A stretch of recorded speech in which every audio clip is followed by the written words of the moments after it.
So that वहाँ पे उनको डिजीज बढ़ने की संभावना बहुत कम होती है। तो इन कार्यों से, सतत प्रयास से, मॉनिटरिंग से, साथ साथ बीच बीच में बीज कोषा की देखभाल से और पूरे जो यहाँ के स्टाफ्स हैं, किसान भाई हैं और यहाँ के जो हमारे स्टाफ राजेश जी हैं, सारे लोगों के एक समन्वित प्रयास से एक ऐसा सिस्टम यहाँ डेवलप हुआ है कि यहाँ का डीएफएल एक ही बहुत ही अच्छा गुणवत्ता का डीएफएल माना जाता है, जिसका फार्मर्स के पास काफी डिमांड है। किसानों के लिए बीज उत्पादन कितना लाभकारी है? आर्थिक रूप से अगर बात करें तो तसर रेशम कीट पालन में बीज उत्पादन का बहुत ही बड़ा महत्व है। अगर आपको बीज सही है तो ऐसी संभावना है कि आने वाले दिनों में कोसा का उत्पादन काफी अच्छा होगा। अगर एक किसान अच्छी गुणवत्ता का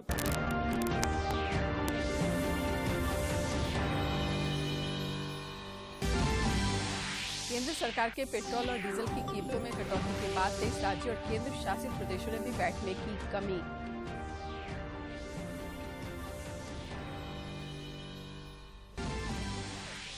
राज्य में पिछले 24 घंटे के दौरान कोविड-19 के 20 नए संक्रमितों की पहचान, 9 लोग हुए स्वस्थ, कोरोना के 138 सक्रिय केस।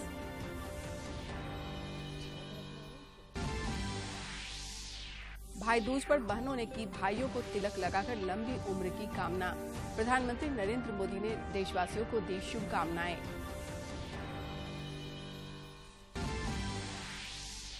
और रांची में 19 नवंबर को भारत और न्यूजीलैंड के बीच होने वाले T20 मैच को लेकर बीसीसीआई और न्यूजीलैंड की टीम ने जेएससीए स्टेडियम का लिया जायजा।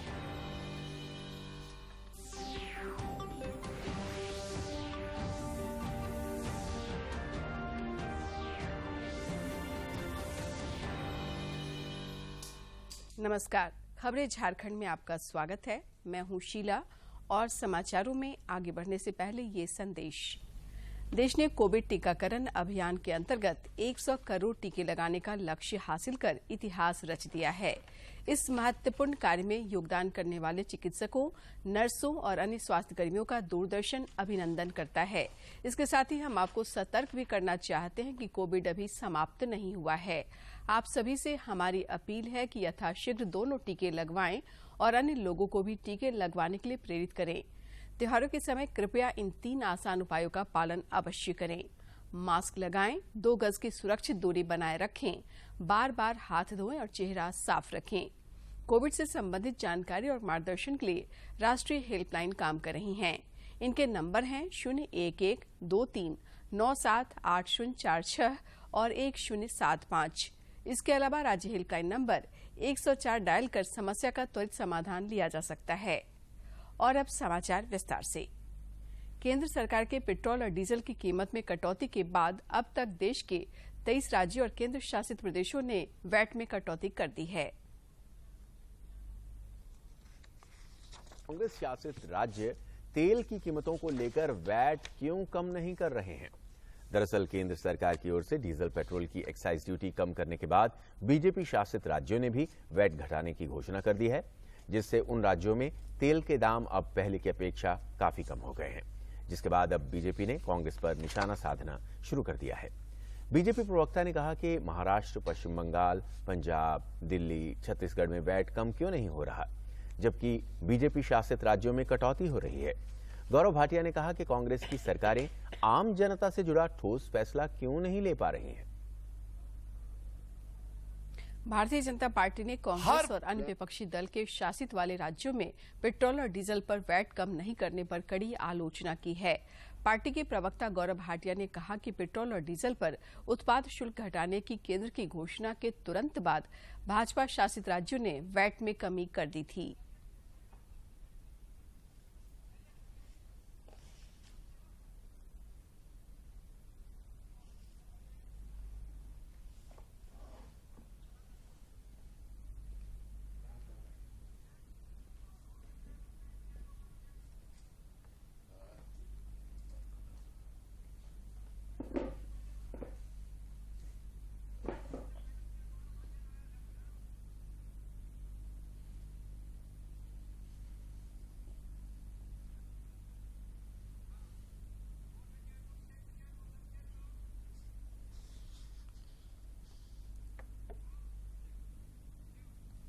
रांची के सांसद संजय सेठ ने राज्य सरकार से पेट्रोल और डीजल की कीमतों में 5 से 10 रुपए तक की कटौती का आग्रह किया है।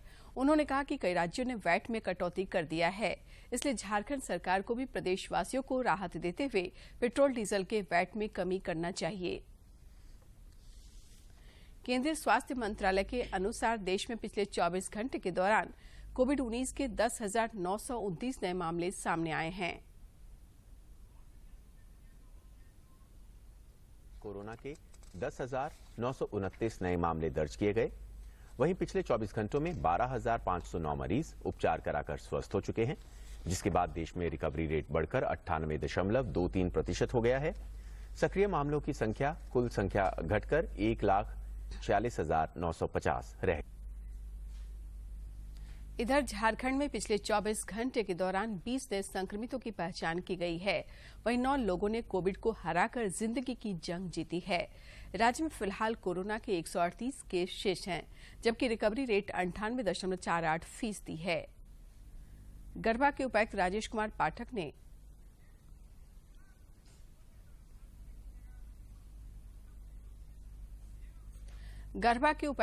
कुमार पाठक ने कोविड-19 वैक्सीनेशन के कार्यों की समीक्षा की।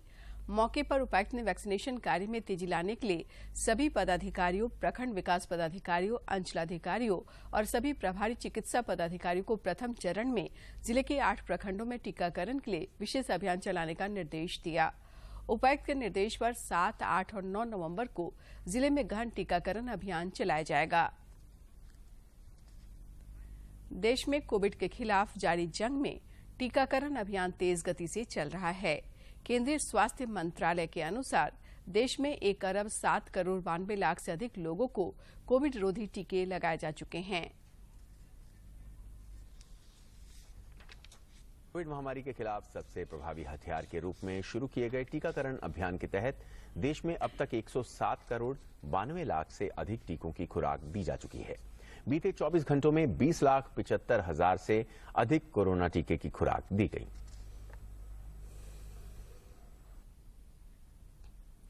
केंद्र सरकार ने खाद्य तेल के दामों में पिछले 1 वर्ष से हो रही बढ़ोतरी को रोकने के लिए कच्चे पाम ऑयल, सोयाबीन और सूरजमुखी तेल पर 2.5% आधार शुल्क समाप्त कर दिया है।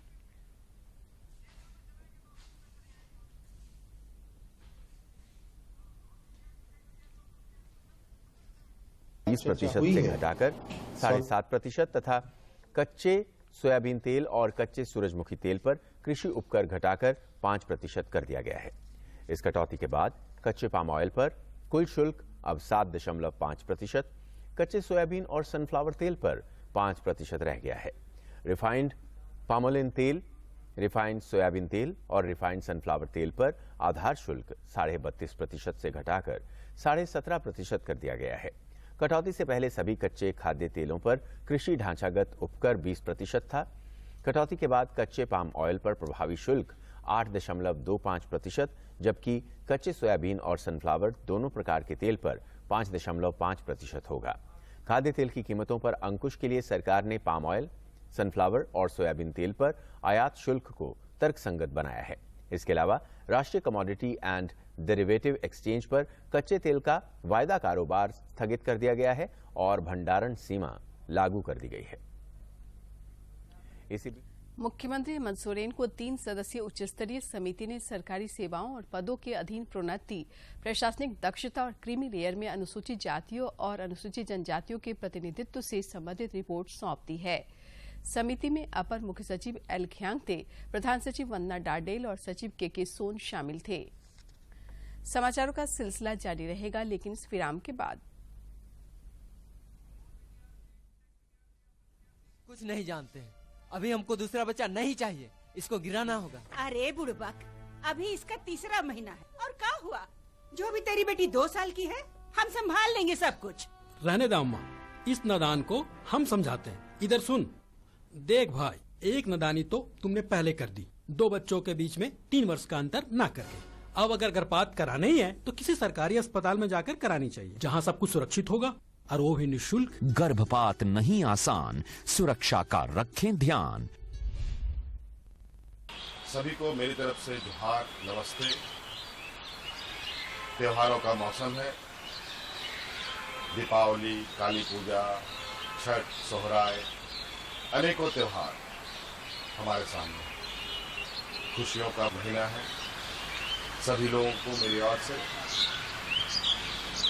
दीपावली, काली पूजा, छठ, सौगाई के लिए ढेर सारी शुभकामनाएं।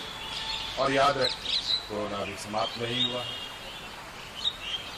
और हमें अपनी परंपराओं को भी आगे ले जाना है। सावधानी के साथ हम त्यौहार मनाएं, खुद भी सुरक्षित रहें, सभी को सुरक्षित रहें और त्यौहार भी सुंदर से। बहुत बहुत धन्यवाद।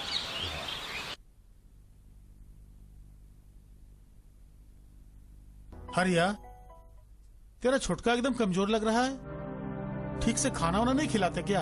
अरे भाई, जो जुटता है सो तो खिला ही देते हैं। देख हरिया, बुरा मत मानना, तेरा बच्चा कुपोषित है। कुपोषित? हाँ, पर घबराने की बात नहीं है। बस तुम्हें आगे बढ़ के लाभ उठाना है। लाभ? हाँ, सरकार ऐसे बच्चों की पहचान करके उनका कुपोषण उपचार केंद्र में इलाज कराती है। सच? हाँ। कुपोषित रहे ना कोई बच्चा, एमटीसी का काम है अच्छा।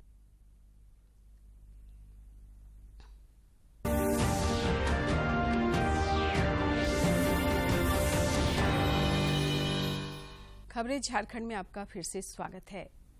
भाई दूज का पावन पर्व आज आस्था और हर्षोल्लास से मनाया जा रहा है। इस अवसर पर बहनें अपने भाइयों को तिलक लगाकर लंबी उम्र और सुख समृद्धि की मंगल कामना करती हैं।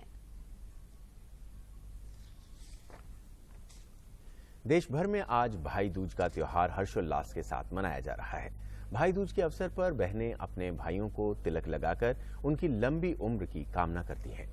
5 दिनों तक चलने वाले दिवाली के त्योहार का समापन भाई दूज के दिन होता है। हिंदू पंचांग के अनुसार भाई दूज कार्तिक मास के शुक्ल पक्ष की द्वितीय तिथि को मनाया जाता है। रक्षाबंधन की तरह यह त्योहार भी भाई बहन के प्रति एक दूसरे के स्नेह को दर्शाता है। प्रधानमंत्री नरेंद्र मोदी ने देशवासियों को भाई दूज की शुभकामनाएं दी हैं। पीएम मोदी ने ट्वीट करते हुए कहा, सभी देशवासियों को भाई दूज की ढेरों शुभकामनाएं। मुख्यमंत्री हेमंत सोरेन ने कल देर शाम राजधानी रांची में एक पंडाल में जाकर मां काली की पूजा अर्चना की।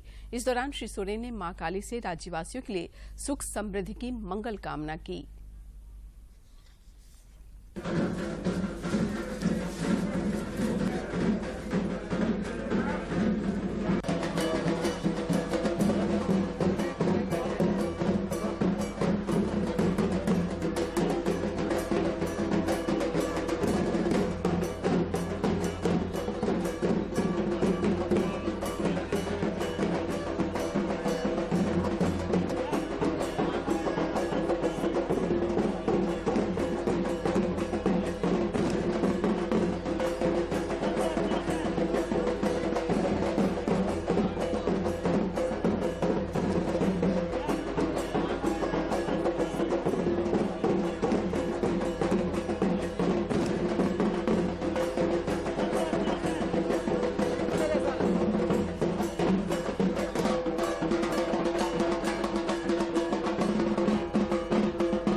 सभी लोगों को आशीर्वाद मिले। जो मुसीबत है, जो संक्रमण काल है, उससे हम लोग बाहर निकलें।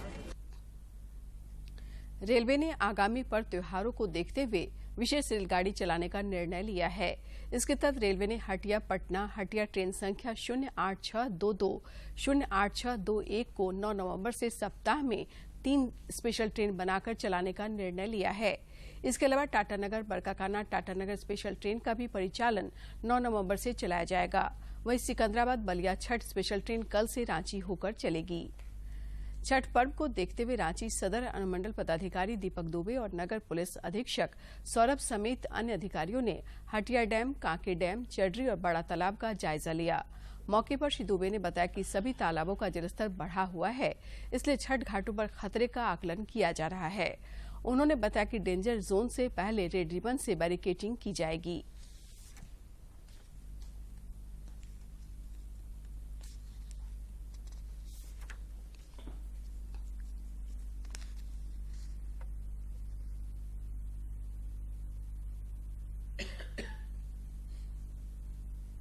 T20 विश्व कप क्रिकेट प्रतियोगिता के सुपर 12 में कल दुबई में भारत ने स्कॉटलैंड को 8 विकेट से हरा दिया। वहीं एक अन्य मैच में शारजाह में न्यूजीलैंड ने नामीबिया को 52 रन से हरा दिया। एक तरफा मुकाबले में 8 विकेट से हरा दिया। स्कॉटलैंड से जीत के लिए मिले 86 रन के लक्ष्य को भारतीय टीम ने केवल 6.3 ओवर में 2 विकेट गंवाकर हासिल कर लिया। इस जीत के साथ ही टीम इंडिया के रन रेट में बड़े स्तर पर बदलाव हुआ है। भारतीय टीम अंक तालिका में तीसरे स्थान पर पहुंच गई है। भारत के लिए केएल राहुल ने अर्धशतकीय पारी खेली। राहुल ने 19 गेंद पर 50 रन की पारी खेली। वहीं रोहित शर्मा ने 16 गेंद पर 30 रन बनाए। इससे पहले भारत की शानदार गेंदबाजी के आगे स्कॉटलैंड की पूरी टीम 85 रन पर पवेलियन लौट गई। जडेजा और शमी ने 3-3 विकेट लिए। जसप्रीत बुमराह ने 2 विकेट अपने नाम किए। भारत को अब सेमीफाइनल में पहुंचना है तो उसे ये उम्मीद करनी होगी कि अफगानिस्तान की टीम न्यूजीलैंड को हरा दे और उसके बाद टीम इंडिया नामीबिया के खिलाफ अपना आखिरी ग्रुप मुकाबला भी बड़े अंतर से जीत ले। भारत और न्यूजीलैंड टीम के बीच झारखंड राज्य क्रिकेट एसोसिएशन जेसीए के रांची के धुर्वा स्थित अंतर्राष्ट्रीय स्टेडियम में 19 जनवरी को T20 मैच खेला जाएगा।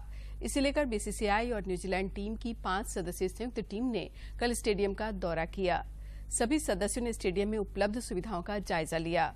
निरीक्षण टीम ने मुख्य मैदान के अलावा ड्रेसिंग रूम, खिलाड़ियों के प्रवेश द्वार, सुरक्षा मानक और मीडिया एंट्री के बारे में जानकारी ली।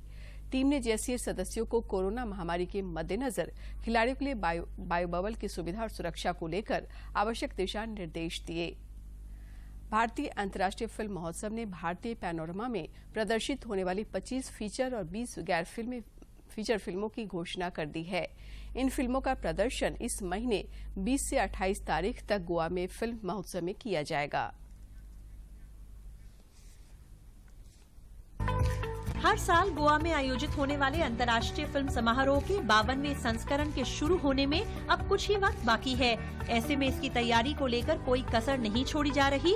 2020 में 51वें संस्करण ने अपनी चमक बिखेरी, जिसमें open forms, workshops, master classes, discussions में ऑनलाइन प्लेटफॉर्म पर आम लोगों ने खूब बढ़ चढ़कर हिस्सा लिया। अब 2021 में भी सभी को उम्मीद है कि इस बार भी भारतीय अंतर्राष्ट्रीय फिल्म समारोह कोई कसर नहीं छोड़ेगा। इस बार 52वें संस्करण की जानकारी के लिए एक प्लेटफॉर्म तैयार किया गया है, जहां दुनिया भर के फिल्मी समारोह में इफ्फी की बारीकियों से भी रूबरू कराया जा रहा है। पहली बार IFFI ने महोत्सव में भाग लेने के लिए प्रमुख OTT प्लेटफॉर्म्स को भी आमंत्रित किया है। शुक्रवार को इफ्फी के अंतर्गत भारतीय पैनोरामा श्रेणी के लिए फिल्मों के चयन की घोषणा की गई। इस श्रेणी में 25 फीचर फिल्में और 20 गैर फीचर फिल्में प्रदर्शित की जाएंगी। उत्तर पूर्वी भाषा दिमासा में बनी फिल्म सेमखोर से फीचर फिल्म श्रेणी की शुरुआत होगी। वहीं राजीव प्रकाश द्वारा निर्देशित फिल्म वेद द विजनरी गैर फीचर फिल्म श्रेणी की ओपनिंग फिल्म होगी। फीचर फिल्म श्रेणी में बंगाली, गुजराती, कन्नड़, मलयालम, तमिल, तेलुगु, हिंदी समेत संस्कृत फिल्में भी प्रदर्शित होंगी। गैर फीचर फिल्म श्रेणी में भी विभिन्न भाषाओं की फिल्मों का प्रदर्शन किया जाएगा। देश के साथ साथ दुनिया भर में प्रसिद्ध इफ्फी के शुरू होने का फिल्म प्रेमियों को बेसब्री से इंतजार है। आजादी के सफर की आज की कड़ी में हम बात करेंगे स्वतंत्रता सेनानी मंगलदास पकवासा की जीवन यात्रा की। आज उनकी पुण्यतिथि भी है। साथ ही बात होगी महात्मा गांधी के दक्षिण अफ्रीका में भारतीय प्रवासियों पर अनुचित कर के विद्रोह में किए गए सत्याग्रह की। आइए जानते हैं इन महान स्वतंत्रता सेनानियों के बारे में इस रिपोर्ट में।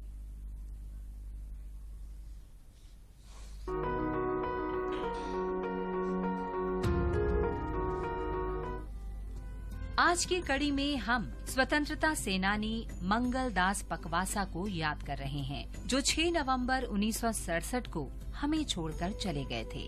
स्वतंत्रता के बाद सामाजिक कार्यकर्ता और राजनेता के रूप में वो महात्मा गांधी के विश्वास पात्र थे और पहले 5 भारतीय राज्यपालों में से एक थे। उन्होंने मध्य प्रदेश, बॉम्बे और मैसूर के राज्यपाल के रूप में कार्य किया और 1953 से 1960 तक भारत स्काउट्स एंड गाइड्स के पहले अध्यक्ष रहे। मंगलदास पकवासा का जन्म 7 मई 1882 को मुंबई में हुआ था। उन्होंने 1903 में बॉम्बे विश्वविद्यालय से स्नातक की उपाधि प्राप्त की और हिंदू कानून में अर्नोल्ड छात्रवृत्ति पर कानून की पढ़ाई पूरी की। वो स्वतंत्रता संग्राम आंदोलन से जुड़े और सविनय अवज्ञा आंदोलन के दौरान दांडी मार्च में भाग लेने के लिए उन्होंने एक सफल वकील के रूप में अपने करियर को छोड़ दिया। उन्हें इस दौरान गिरफ्तार कर जेल में डाल दिया गया था। मंगलदास अखिल भारतीय ग्रामोद्योग संघ के एक प्रमुख सदस्य थे और उन्होंने इसके मानद कानूनी सलाहकार के तौर पर भी काम किया। भारत की स्वतंत्रता के बाद वो सामाजिक तथा राजनैतिक रूप से सक्रिय रहे और बॉम्बे विधान परिषद के सदस्य बने। 6 नवंबर 1968 को मंगलदास का निधन हो गया, लेकिन वे अंतिम समय तक भारत के नागरिकों तक पहुंचने के लिए प्रतिबद्ध रहे। हम इस महान गांधीवादी के राष्ट्रवादी उत्साह को सलाम करते हैं। 6 नवंबर 1913 को महात्मा गांधी को दक्षिण अफ्रीका में भारतीय प्रवासियों पर अनुचित कर के विरोध में सत्याग्रह में 2000 से अधिक लोगों के शांतिपूर्ण मार्च का नेतृत्व करने के लिए गिरफ्तार किया गया था। जैसा कि कहा जाता है कि दक्षिण अफ्रीका में अन्याय के विरोध में भारतीयों का नेतृत्व करना गांधी जी के सीखने की अवस्था का हिस्सा था। उन्होंने दक्षिण अफ्रीका में अपने अनुभवों से भारतीय समुदाय की विविधता और भिन्न भिन्न धर्मों, जातियों या पंथों के बावजूद सभी लोगों को खुली छूट देने के महत्व को समझा। इन अनुभवों ने उन्हें भारत के सामने लंबे संघर्ष के लिए एक खाका प्रदान किया। इस दौरान गांधी जी को एक बार नहीं बल्कि 3 बार गिरफ्तार किया गया। पहली बार उन्हें 6 नवंबर को गिरफ्तार किया गया।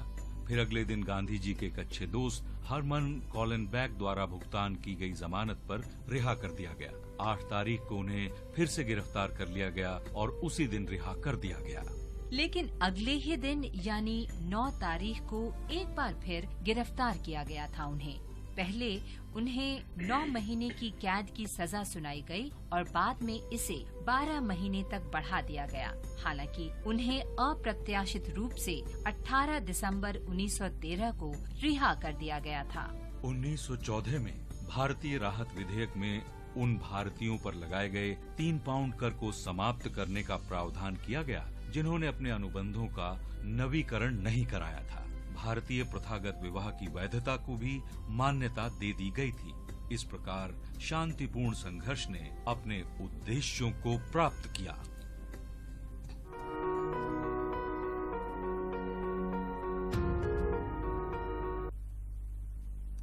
रात के तापमान में गिरावट के साथ राज्य में ठंड धीरे धीरे बढ़ती जा रही है। मौसम विभाग ने अपने पूर्वानुमान में बताया है कि अगले 3 दिनों तक रात के तापमान में 2 से 3 डिग्री सेल्सियस तक की और गिरावट हो सकती है। विभाग के अनुसार आगामी 11 नवंबर तक मौसम के शुष्क बने रहने का पूर्वानुमान है। हौसले बुलंद हो तो लाख मुसीबतें भी इंसान को कमजोर नहीं कर सकती। ऐसी हौसलों से भरे हैं भगन ठाकुर।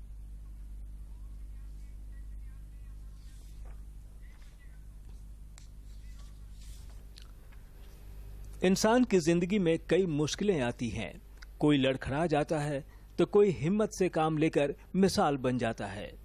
लातेहार जिला के बालूमाथ के रहने वाले भगन ठाकुर भी ऐसे शख्स हैं जिन्होंने हालात के सामने घुटने नहीं टेके बल्कि उनका डट कर मुकाबला किया। रेल यात्रा के दौरान 2015 में एक हादसे में उन्होंने अपने एक हाथ और एक पैर गंवा दिए। बावजूद इसके वे अपने पैरों पर खड़े हैं। ऐसे हुआ है कलकत्ता में 12 बजे दिन में श्रीरामपुर में ट्रेन में धकलवा दिया रात में और हमको पता नहीं चला। इसी दुर्घटना में हमको हुआ 2015 में हुआ था सर। भगन को जमाने के मजाक का किरदार बनना कतई मंजूर नहीं था, लिहाजा उन्होंने हालात से समझौता नहीं किया और आज भी बखूबी अपनी जवाबदेहियों को उठा रहे हैं। हाँ, हल्का फुल्का तो अब नहाने धोने का काम है तो मिल भी नहीं करेगा सर, ये तो है। साइकिल के पहियों की तरह ही भगन का सफर भी कभी रुका नहीं और बदस्तूर अपनी मंजिल की तरफ बढ़ रहा है। भगन एक मिसाल है उनके लिए जो शारीरिक रूप से समृद्ध होकर भी वक्त और किस्मत का रोना रोते हैं। रांची से अवधेश गौतम की रिपोर्ट। रांची की धरती से खेल के क्षेत्र में कई प्रतिभाशाली खिलाड़ी देश और दुनिया में नाम कर रहे हैं। खेल की इस परंपरा को आगे बढ़ाते हुए रांची के एक 19 वर्षीय युवा खिलाड़ी फ्री स्टाइल फुटबॉलर ने अंतर्राष्ट्रीय प्रतियोगिता में हिस्सा लेकर अपनी एक नई पहचान बना ली है।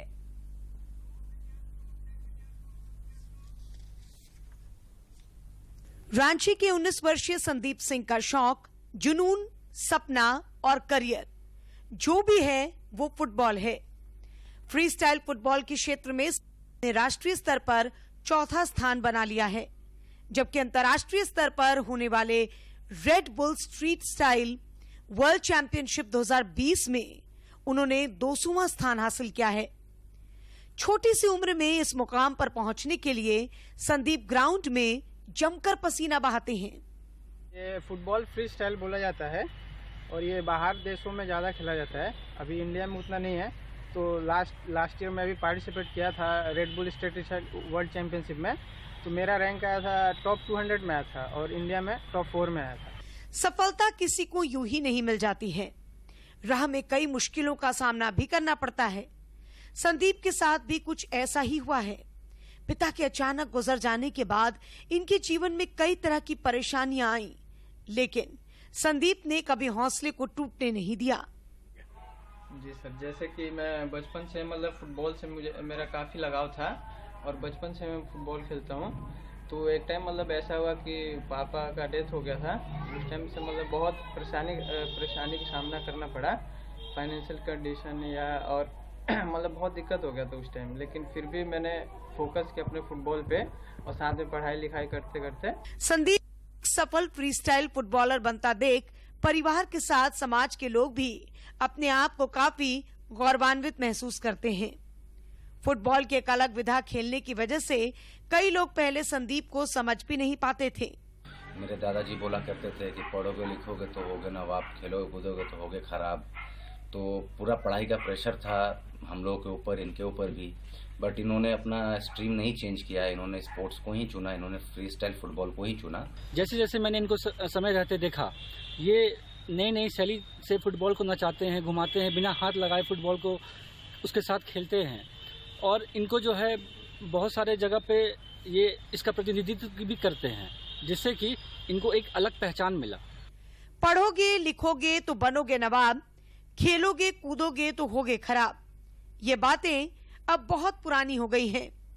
संदीप जैसे खिलाड़ी ने ये साबित कर दिया है कि परंपरागत खेल से हटकर अंतर्राष्ट्रीय खेल में युवा बेहतर भविष्य बना सकते हैं। रांची से कर्मवीर की रिपोर्ट। डीडी झारखंड अब आपके लिए हर रविवार शाम 5 बजे संताली समाचार पत्रिका पेश कर रहा है। इस 15 मिनट के संताली समाचार पत्रिका में आपको हफ्ते भर की खबरों का सार मिलेगा।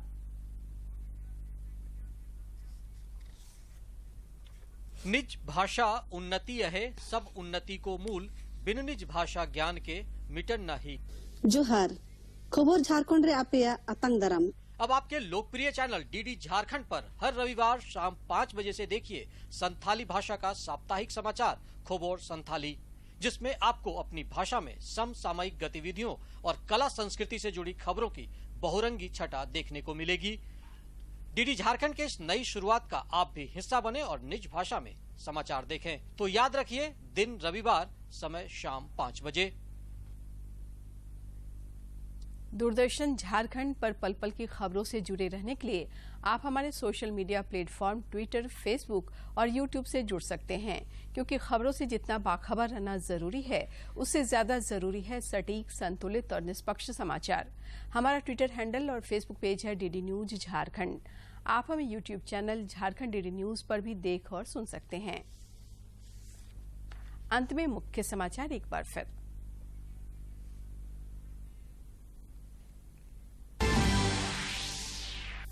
केंद्र सरकार के पेट्रोल और डीजल की कीमतों में कटौती के बाद 23 राज्यों और केंद्र शासित प्रदेशों ने भी वैट में की कमी।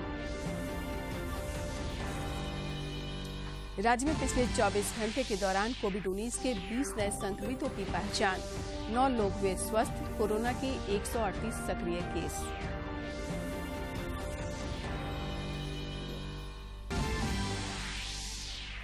भाई दूज पर बहनों ने की भाइयों को तिलक लगाकर लंबी उम्र की कामना। प्रधानमंत्री नरेंद्र मोदी ने देशवासियों को दी शुभकामनाएं।